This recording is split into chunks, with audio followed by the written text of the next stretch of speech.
Amateurs de sport, on rejoint Luc Boudreau ce matin. Comment ça va aujourd'hui? Ça va bien, François, merci. Écoute, on va débuter, on prend notre ordre habituel. On y va avec les Saguenayens qui débutent la saison. Ils débutent, en fin de semaine prochaine. Il n'y avait pas de match ce week-end, donc congé pour les matchs pré-saison. Les Saguenayens vont débuter leur 44e saison de leur histoire vendredi cette semaine à Québec, au centre Vidéotron, face aux rivaux de la 175, les Remparts. Donc, ça va être le vendredi soir, là, 19h30. Et le lendemain, on est au centre Gervais-Auto de Shawinigan face à l'équipe des Cataractes et l'entraîneur-chef Jonquière, Claude Bouchard, là, qui dirige cette équipe. Le premier match local des Saguenayens va être seulement le 30 septembre prochain face aux Dracars de Bécomo. On aura probablement des billets, François, à faire tirer à ce moment-là.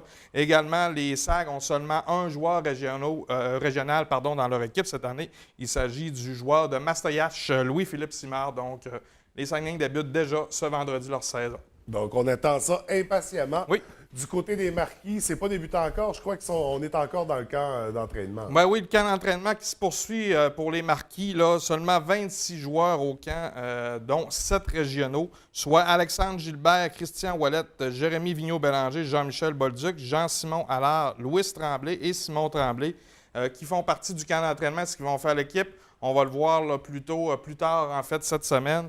Les premiers matchs hors concours débutent déjà ce week-end, donc vendredi soir, 23 septembre, à Thetford Mines, face à l'Assurantia. Et on revient le lendemain au Palais des Sports pour le premier match local hors concours, donc samedi soir, 19h30, alors que les Marquis recevront le Blizzard de Trois-Rivières. La vraie saison débutera le 7 octobre prochain. Des grandes attentes pour les Marquis, mais bonne organisation, bon entraîneur. Donc, ça va bien aller pour cette équipe-là. Donc, encore quelques semaines d'attente avant les grands débuts. Du côté des élites, c'est autre chose. La saison est commencée depuis quelques temps déjà. Et en fin de semaine, un très beau week-end, 3 points sur 4. Oui, effectivement. Bien, comme on en parlait la semaine passée, les élites doivent faire leur équipe plutôt à l'école qui débute là, début septembre, fin août, début septembre. Donc, les élites, encore une fois sur la route là, ce week-end face aux Vikings de Saint-Eustache vendredi soir. Donc, défaite de 5-4, mais en prolongation.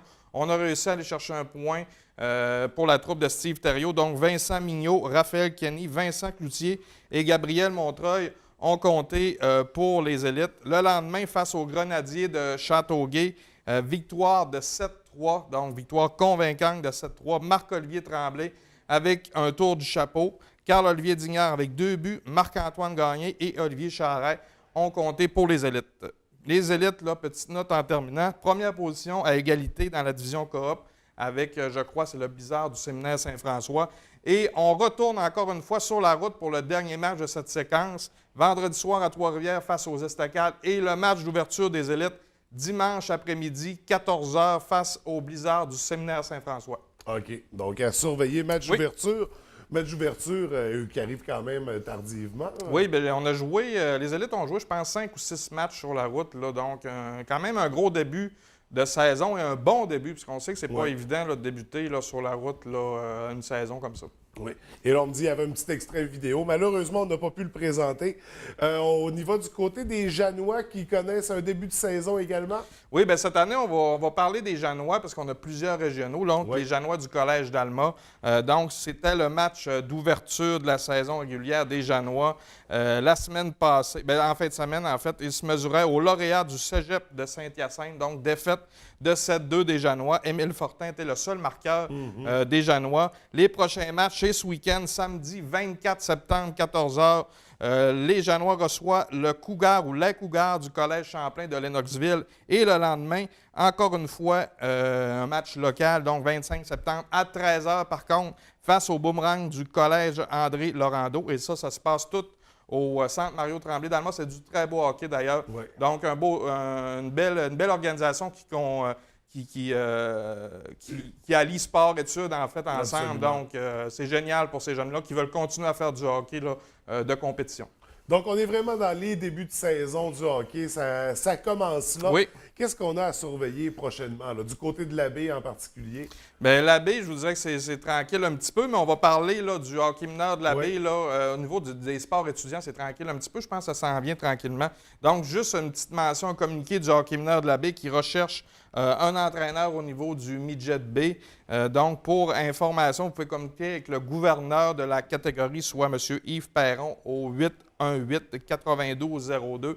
On sait que c'est pas facile de se trouver des bénévoles pour ce genre d'activité-là. Donc, ceux qui veulent s'impliquer, ça serait fortement apprécié pour le hockey mineur. Et là, cette année, à moins que je me trompe, il y a du midget 2C également. Oui, il y a du midget 2C. Là, on va confirmer les équipes bientôt du côté de la baie. Et j'en profite en même temps, avant de terminer ma dernière nouvelle, ceux qui veulent nous envoyer les résultats des matchs, puis que ce soit du A, du B, novice, atome, puis oui, bantam, gênez-vous pas, vous pouvez nous les envoyer à nous. Ouais. On va faire une section peut-être en bref de résultats là, lors des prochaines chroniques qui s'en viennent. Donc des résultats, puis si on a des photos, des vidéos, oui, absolument. On met tout ça dans la même communication, le même courriel, et nous, oui. on va pouvoir présenter ça ici même à tous les lundis dans la chronique.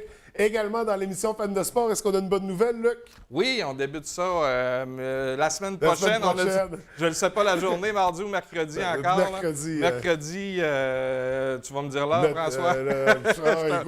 On en reparlera. On va l'annoncer. Mercredi prochain, on devrait, en principe, si tout va bien, on devrait parler des officiels mineurs au hockey. OK. Et on a une nouveauté cette année, on va avoir un pool de hockey qu'on va annoncer. On va avoir un amateur de pool de hockey qui va venir nous expliquer comment s'inscrire et puis des top 5 de joueurs à prendre, à pas prendre, des gardiens, des équipes. Donc, ça va être très intéressant, la première de Fans de sport. Et on fera également le tirage de ce fameux billet pour aller voir jouer le Canadien contre les Bruins de Boston à Québec. Oui, au Centre Vidéotron, là, en début octobre prochain. Oui. Donc, facile de participer au concours. Là, vous aimez notre page Fans de sport et vous la partagez. Et on va faire le tirage la semaine prochaine, un prix d'une valeur de 235 $. Donc, ça débute très fort la saison. Et on répond à la question, pensez-vous que le Canadien va faire les séries cette année? Je pense que oui. Je pense que oui. Donc, c'était Je pense que oui. On devrait débuter peut-être les séries à Chattanooga, d'après moi, là, selon François.